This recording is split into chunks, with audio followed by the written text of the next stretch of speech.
अब खबरों की तफसील। कर्नाटक के उडुपी से शुरू हुए हिजाब पर पाबंदी की मुखालिफत की लहर पूरे मुल्क में फैलती जा रही है। अलीगढ़ से महाराष्ट्र के मालेगांव तक मुस्लिम खवातीन ने हिजाब की हिमायत में मुजाहरे किए हैं। बुर्का पहनकर खवातीन मुजाहरे में शरीक हुई हैं। खवातीन ने बैनर्स और पोस्टर्स थामकर हिजाब की हिमायत की है। इन खवातीन का कहना यही है कि हिजाब हमारा हक है, हम इसे नहीं उतारेंगे। मालेगांव, उदगीर, जलगांव और कर्नूल में हजारों की तादाद में खवातीन और तालिबात हिजाब की हिमायत में सड़कों पर उतर आई हैं।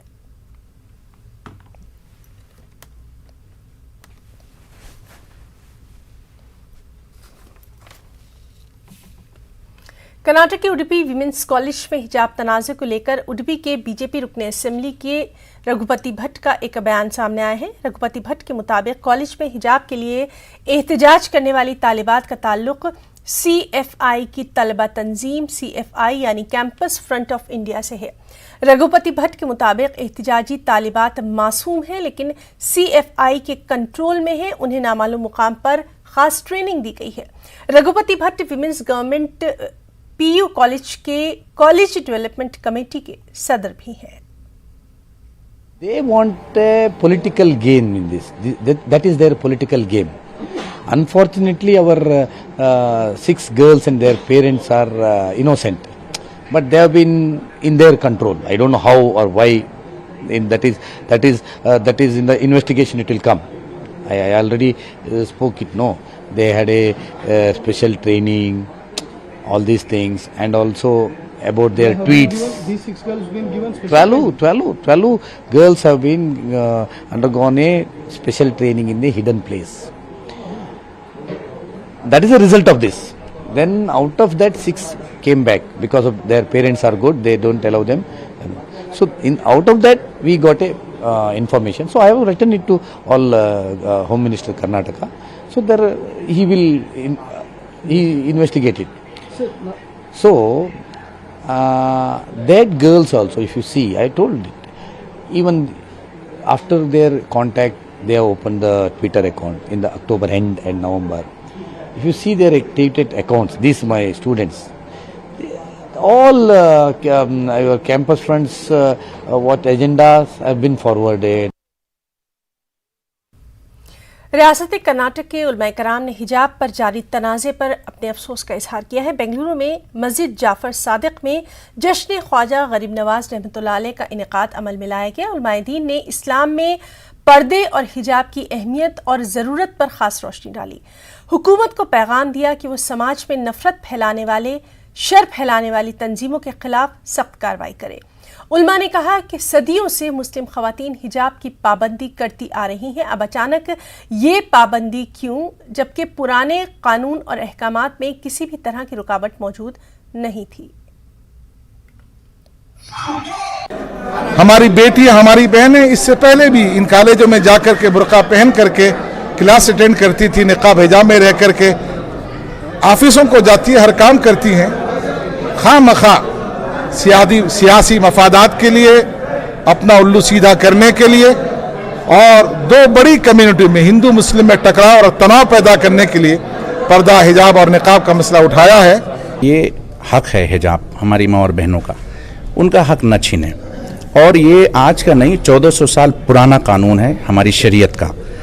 तो जो 1400 साल पुराना कानून है उस पर अमल करते हुए आ रही हैं हमारी माँ और बहनें। आप आज उसको कहेंगे कि छोड़ दें, तो शरीयत का कानून को छोड़ना और उसको तर्क करना ये नामुमकिन है। मैं गुजारिश करूँगा उन तालिबा से, और मैं उनको दाद देना चाहता हूँ, मुबारकबाद देना चाहता हूँ कि वो जिद्दोजहद कर रही हैं। चाहिए है कि हिजाब के ताल्लुक़ को लेकर जो है यहाँ के पुरअमन माहौल को बिगाड़ने की कोशिश करने की साजिश रचा रहे हैं। इंशाअल्लाह हमें उम्मीद है उनकी साजिश नाकाम होगी। हमें वज़ीर आला और वज़ीर क़ानून से भी गुजारिश करेंगे कि शर पसंदों के साथ जो है, जो बिला वजह जहाँ जहाँ कभी मस्जिद का मामला लेकर, कभी हिजाब का मामला लेकर ये शरारत कर रहे हैं, उस पर ख़ाबों पाने के लिए सख्त से सख्त कानून लाए। हमारा आईनी हक है, जमहूरी हक है कि आर्टिकल 25 के तहत और आर्टिकल 12 से लेकर 25 तक जो हमें हुकूक दिया है आज़ादी का, मजहबी आज़ादी का, तो हम किसी दूसरे के मज़हब को टारगेट नहीं करते। तो कितने शर्म और अफसोस की बात है कि हमारे मामलात में, दाखिली मामलात में दखल देकर हमें हमारी मजहबी आज़ादी और मुल्क की आज़ादी से जो है हमें दूर करने की कोशिश करते हैं। हम आजकल जो है बुर्का नकाब नहीं पहन रहे हैं, उस ज़माने से पहन रहे हैं। आज जो है खुसूसन मुसलमानों के ऊपर टारगेट कर कर छेड़ा जा रहा है, तो ये सरासर गलत है। इसीलिए मैं हुकूमत कर्नाटक के चीफ मिनिस्टर से और तमाम ओहदेदारों से ये कहूँगा कि आप दोबारा सोचें और यहाँ का हाई कोर्ट भी अभी तक फैसला नहीं दिया है और हमें उम्मीद है, यकीन है कि उनको इस्लाम के कानून के मुताबिक ही फैसला देना है। उत्तराखंड के वज़ीर-ए-आला पुष्कर सिंह धामी ने सिविल कोड पर अपना बयान दिया है। उन्होंने कहा कि उत्तराखंड में बहुत जल्द सिविल कोड को नाफिज कर दिया जाएगा, जिससे रियासत में मसावी हुकूक को फरोग मिलेगा। निवृत्त जनों, समाज के प्रबुद्ध जनों और अन्य स्टेक होल्डर्स की एक कमेटी गठित करेगी जो कि उत्तराखंड राज्य के लिए यूनिफॉर्म सिविल कोड का ड्राफ्ट तैयार करेगी। इस यूनिफॉर्म सिविल कोड का दायरा विवाह, तलाक, जमीन जायदाद और उत्तराधिकार जैसे विषयों पर सभी नागरिकों के लिए समान कानून, चाहे वे किसी भी धर्म पर विश्वास रखते हों, होगा। ये यूनिफॉर्म सिविल कोड संविधान निर्माताओं के सपनों को पूरा करने की दिशा में भी एक कदम होगा और संविधान की भावना को मूर्त रूप देगा। ये भारतीय संविधान के आर्टिकल 44 की दिशा में भी एक प्रभावी कदम होगा, जो देश के सभी नागरिकों के लिए समान नागरिक संहिता की संकल्पना प्रस्तुत कर। और एमआईएम सदर असदुद्दीन ओवैसी ने उत्तराखंड के वज़ीर-ए-आला पुष्कर सिंह धामी के यूनिफॉर्म सिविल कोड पर रद्द-ए-अमल जाहिर करते हुए कहा कि उत्तराखंड में बीजेपी की हालत खराब है। बीजेपी को उत्तराखंड में शिकस्त का खौफ सता रहा है।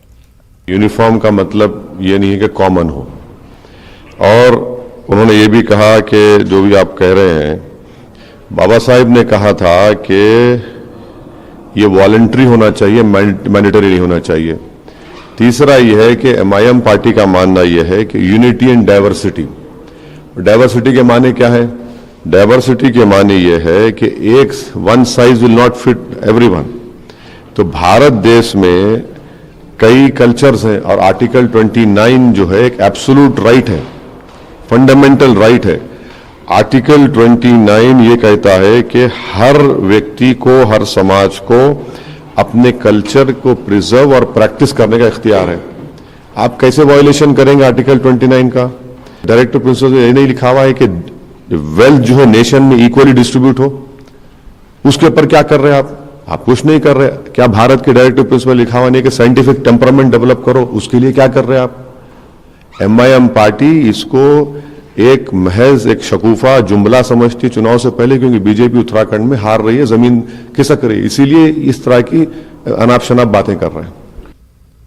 और लखनऊ से मौलाना खालिद रशीद फिरंगी महली ने पुष्कर सिंह धामी पर तनकीद करते हुए कहा कि इंतखाबात के वक्त ही ऐसे मुद्दे उठाए जाते हैं और अवाम भी इस बात से अब बखूबी वाकिफ हो गए हैं। तो ये है कि इतने साल उनकी जब हुकूमत रही तो वो यूनिफॉर्म सिविल कोड क्यों नहीं लागू कर पाए, और at the time of election इस तरीके की बयानबाजी पिछले कई सालों से मुसलसल होती आ रही है और आवाम भी इस बात से बखूबी वाकिफ़ है कि इलेक्शन के टाइम में इस तरीके के मुद्दे क्यों उठाए जाते हैं।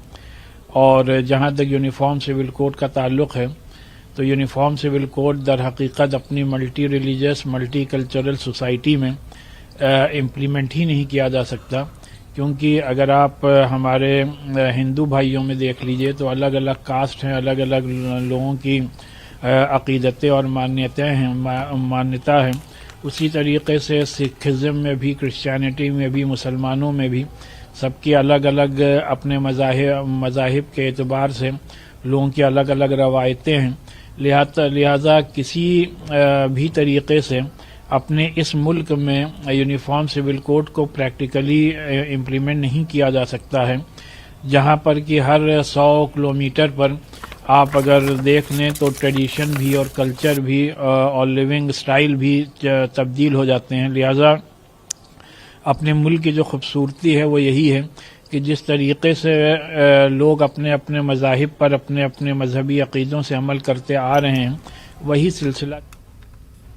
और मौलाना सुफियान निज़ामी ने यूनिफॉर्म सिविल कोड को लेकर जारी बहस को गैर ज़रूरी करार दिया। उन्होंने कहा कि अपने अपने सियासी मकासद को हासिल करने के लिए इस तरह की बयानबाजियां की जा रही हैं। देखिए, जो लोग यूनिफॉर्म सिविल कोड की बार बार बात करते हैं वो कहीं ना कहीं हमारे आईन, हमारे दस्तूर, हमारे संविधान का भी मजाक उड़ाते हैं, क्योंकि हमारे देश का संविधान ऑलरेडी सबको समानता का अधिकार भी देता है और हिंदुस्तान के आईन में हर शहरी को, चाहे वो किसी भी मज़हब का मानने वाला हो, किसी भी ज़ात और बिरादरी से ताल्लुक़ हो, सबको एक तरीके के कानून और एक तरीके के हुकूक हमारे संविधान ने दिए हैं। अब ये आवाम को तय करना है कि आवाम को अच्छी शिक्षा पर, अच्छे रोज़गार पर, अच्छी स्वास्थ्य सेवाओं पर सरकारों को चुनना है या यूनिफॉर्म सिविल कोड जैसे मुद्दे या हिंदू मुस्लिम जैसे मुद्दों पर सरकारों को चुनना है। तो मेरा ये मानना है कि हिंदुस्तान की आवाम बहुत बेहतर है, बहुत बेहतर तरीके से सोच सकती है और जो लोग अपने सियासी मकसद को हासिल करने के लिए इस तरीके की बयानबाजी करते हैं उनको भी बहुत अच्छी तरीके से पहचान चुकी है। गाजियाबाद के डास्टा में वाक़ मशहूर देवी मंदिर के महंत यति नरसिम्हानंद सरस्वती और उनके साथी जितेंद्र नारायण त्यागी फिलहाल नफरत अंगेज तकरीर के इल्ज़ाम में जेल में बंद हैं, जिनकी हिमायत में यति नरसिम्हानंद सरस्वती फाउंडेशन की जनरल सेक्रेटरी डॉक्टर उदिता त्यागी हैं। डॉक्टर अन्नपूर्णा भारती समेत 9 लोगों का एक ग्रुप गाजियाबाद से देहरादून सीएम की रिहाइशगाह तक पदयात्रा पर निकला है। हमारे महाराज जी यति नरसिम्हानंद गिरी जी और मेरे भाई जितेंद्र नारायण त्यागी जब उन्होंने सनातन धर्म अपनाया तब सबसे पहले मैंने ही उन्हें राखी बांधी और त्यागी समाज में उनका स्वागत किया। तो वो दोनों ही लोग उत्तराखंड की जेल में बंद हैं। हम उनके समर्थन में पदयात्रा कर रहे हैं। यहाँ से देहरादून के सीएम ऑफिस तक हम लोग उनके समर्थन में पदयात्रा कर रहे हैं। माता जी की मैं बहुत आभारी हूँ कि वो उस यात्रा में हमारे साथ आ रही हैं और प्रशासन को हम पहले ही 3 दिन पहले ही सोशल मीडिया के माध्यम से, पत्र के माध्यम से बता चुके हैं कि मैं, माता जी और 4 हमारे सुरक्षाकर्मी और 2 हमारे सहयोगी, कुल मिला के 9 लोग, जिसमें कि 2 हमारी गाड़ियां भी हैं, जिसमें हमारे सामान और चूँकि हमें पहुंचने में कम से कम 10 दिन लगेंगे, तो हम 9 लोग सिर्फ यहाँ से यात्रा लेके अपनी निकल रहे हैं और ये महाराज के और भाई साहब के समर्थन।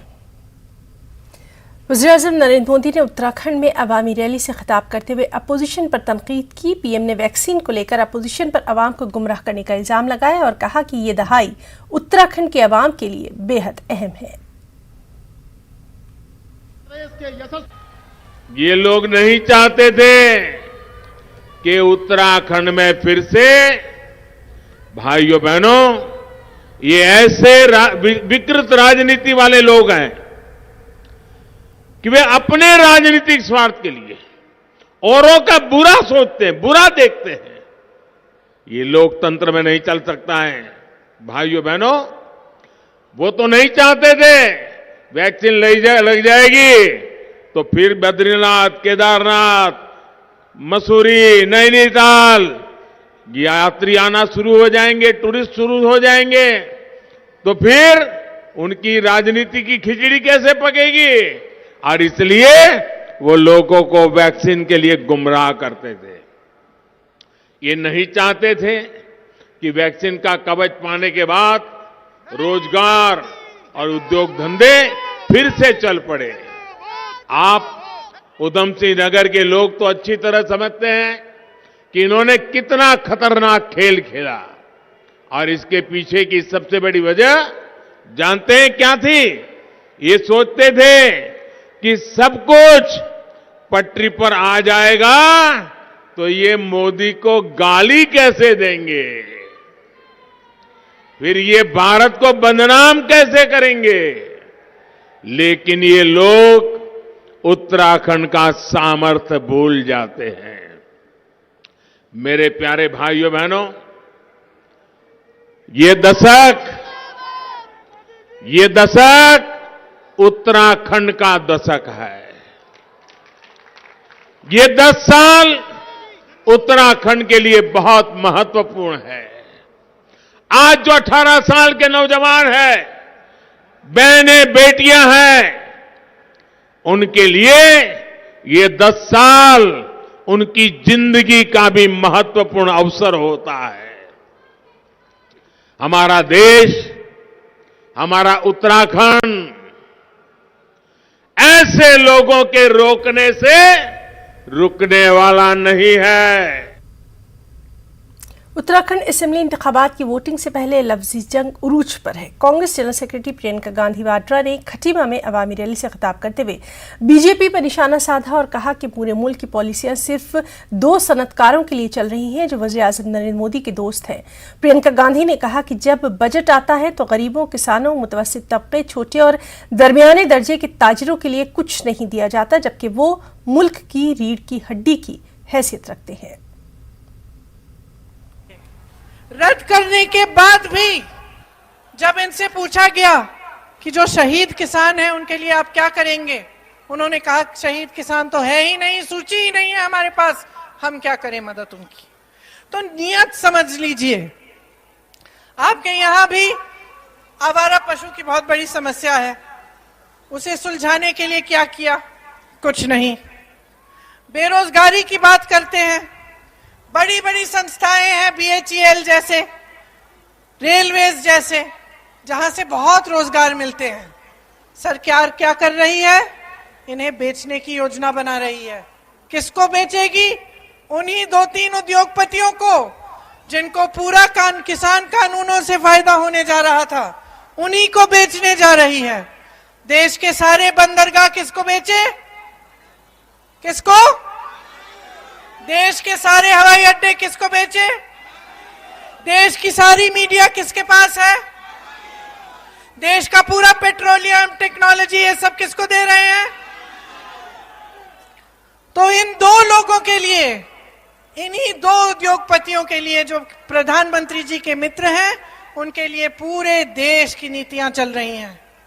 कुछ दिनों पहले प्रधानमंत्री जी ने संसद में कहा कि कांग्रेस पार्टी ने इन लोगों की मदद की, कोरोना फैला दिया पूरे देश में राजनीति करके।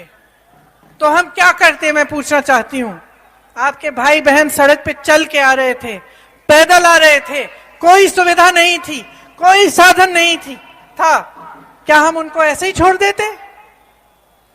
ऐसे बच्चे थे जो साइकिल पे अपने माँ बाप को बिठा के चला रहे थे 600 किलोमीटर दिल्ली से बिहार तक। मुझे याद है मैसेज आते थे, हम उत्तराखंड के हैं दीदी, कहीं ना कहीं से हमें मदद कर दो, खाने को नहीं है, 1 दिन का खाना बचता है, हमें मदद कर दो। मुझे याद है हमने कितनी जीपों का इंतजाम किया, बसों का इंतजाम किया। क्यों किया? हम राजनीति कर रहे थे क्या? हम अपना धर्म निभा रहे थे। वक्त एक छोटे से ब्रेक का।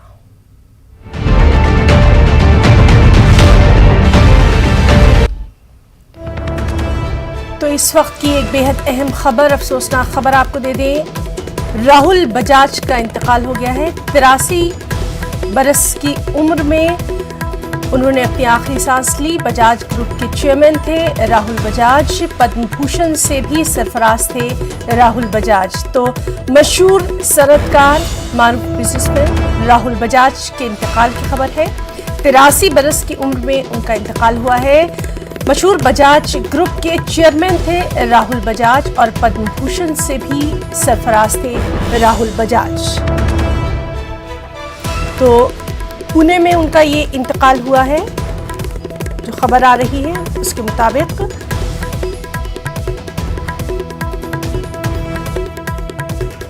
मशहूर सनतकार राहुल बजाज, बजाज ग्रुप के चेयरमैन राहुल बजाज का इंतकाल हो गया है।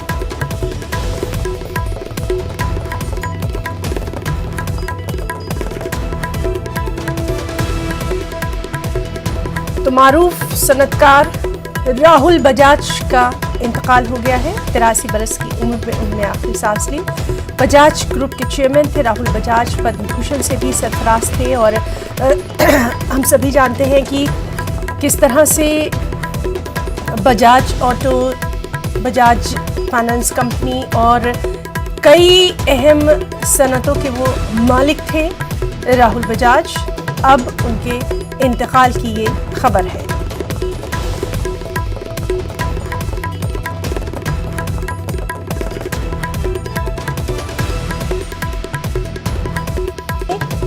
मशहूर सनतकार राहुल बजाज के इंतकाल पर अपने अफसोस का भी इजहार किया है।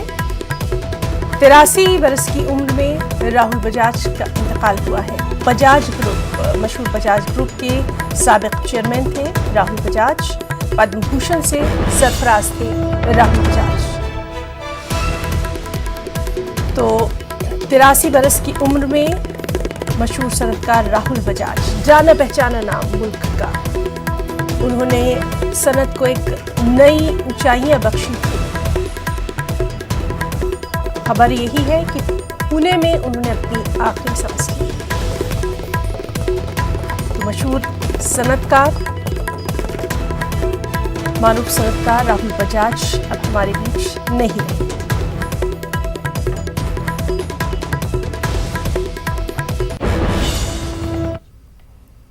मगरबी बंगाल के गवर्नर जगदीप धनखड़ और रियासत की वज़ीर आला ममता बनर्जी के दरमियान रस्साकशी उरूज पर है। गवर्नर जगदीप धनखड़ ने आज एक हुक्म जारी करते हुए मगरबी बंगाल कानून साज असेंबली का इजलास मुलतवी कर दिया। मगरबी बंगाल के गवर्नर जगदीप धनखड़ ने नोटिफिकेशन जारी किया जिसमें लिखा कि आइन की दफ़ा 174 के तहत रियासती कानून साज असेंबली का इजलास 12 फरवरी 2022 से गैर मुअय्यना मुद्दत के लिए मुलतवी कर दिया गया है। गवर्नर ने इस हुक्म को ट्वीट किया। गवर्नर के इस हुक्म ने रियासत के सियासी हलकों में हलचल मचा दी। इस हुक्म का मतलब है कि अब रियासत की असेंबली का इजलास गवर्नर के खिताब के बगैर नहीं तलब किया जा सकता, नहीं बुलाया जा सकता। वाज़ेह है कि इस वक्त बंगाल लेजिस्लेटिव असेंबली का इजलास संजाए है, यानी असेंबली का स्पीकर गवर्नर के खिताब के बगैर असेंबली की कार्रवाई शुरू कर सकता है, लेकिन गवर्नर की जानिब से असेंबली की कार्रवाई मुलतवी करने के ऐलान के बाद स्पीकर गवर्नर के खिताब के बगैर असेंबली की कार्रवाई शुरू नहीं कर सकता। वज़ीर ख़ारजा एस जयशंकर ने क्वाड समिट के मौके पर मेलबर्न में अपने अमेरिकी हममंसब एंटनी ब्लिंकन से खास मुलाकात की। इसके दौरान दोनों लीडरों ने अफगानिस्तान की मौजूदा सूरत हाल, रूस यूक्रेन की सरहद पर रूसी अफवाज की बढ़ती हुई तादाद के पेश नज़र सिफारती कोशिशें, म्यांमार में जमहूरियत का मुस्तकबिल और कोविड-19 पर तबादला ख्याल किया। अमेरिकी महकमा खारजा के तर्जुमान नेड प्राइस ने कहा कि ब्लिंकन और जयशंकर ने दो तरफा ताल्लुकात का जायजा लिया। दोनों कायदीन ने बहरे हिंद में क्वाड ग्रुप के जरिए ताउन को मजबूत बनाने की कोशिशों का जायजा लिया। प्राइस ने कहा कि ब्लिंकन और जयशंकर ने बाहमी दिलचस्पी के मुताबिक उमूर पर तबादला ख्याल किया। खबरों में इतना ही। आदाब।